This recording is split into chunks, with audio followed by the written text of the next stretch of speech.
Hey toy fans, Aaron here. Tonight, going to take a look at the 6-inch Black Series L3-37.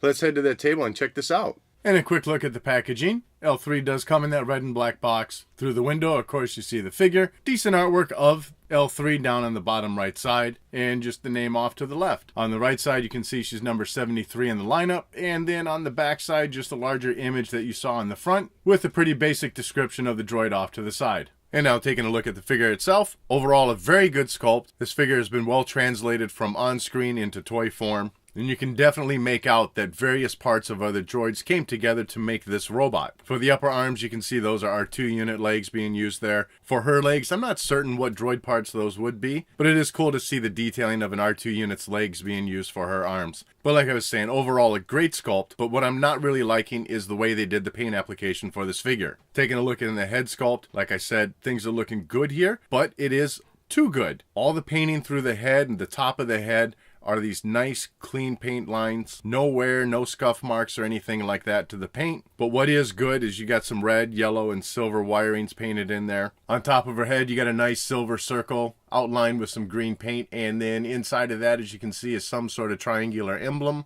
Everything well painted and within the lines here. For the neck, nothing special painted in there, but pretty good sculpting for some wires, for some pistons and stuff. So I'm pretty good with how the neck looks.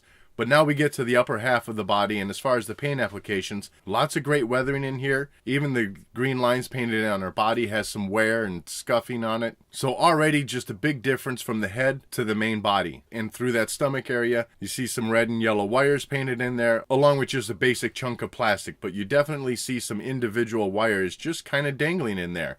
And looking at her arms, starting above the elbow, nice silver paint application, and a nice dirt wash to those parts. As for her other arm, not as dirty, which is fine, but certainly still some more weathering through there. But then you get down below the elbow on each arm, and everything once again here, nice, spotless, looking clean. And then as this thing rotates around to the back, unfortunately, all the weathering stops. Once again, we're back to a nice clean paint job for that green circle, but no other scuff marks or anything like that. Through the hips of the figure, still things looking great. The upper part of the legs has some nice weathering to it. And once again, you got some red and yellow wires painted in there, along with just some keeping of some black wires, I guess. You know, not everything needs to be painted for wires, and I'm quite all right with that. I think you got enough detailing being done through here, though, to just really make this figure pop as far as the wires are concerned. And then as we get just a little bit lower on the legs now, even, you know, what, 3/4 of the way up, I would say, everything is back to being sparkling clean and brand new on this droid. Still, like I keep saying, great sculpting.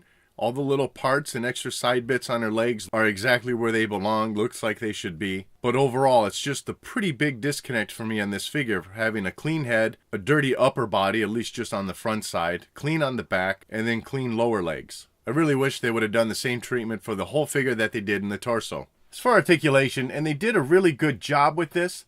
It's kind of going to be hard to show off here for me, though. Obviously, the head and neck rotate together at the base, and then the head is on a ball joint on top of the neck.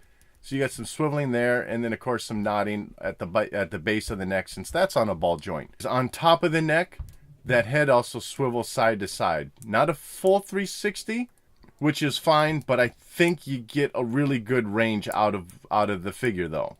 And then for the shoulders, those are also on a ball joint. You're not going to lift those 90 degrees, unfortunately, but that's what you're going to get going up and down there. Of course, you're going to get your 360 swivel, and then since they are on a ball joint, you get some inward and outward movement towards the front and back. As for the elbows, not quite 90-degree bend.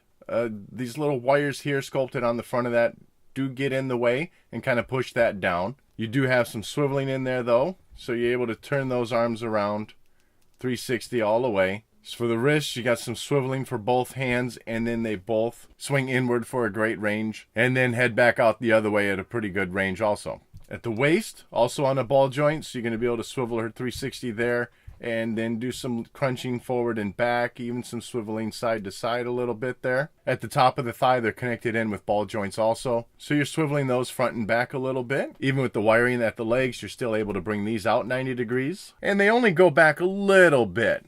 You would end up stretching that wiring out if you try to force it too far. Still get a 90-degree bend at the legs. And then you even have some ankle adjustment. Those swivel up and down just a little bit at her feet. Not too much, but I think about what you'd want.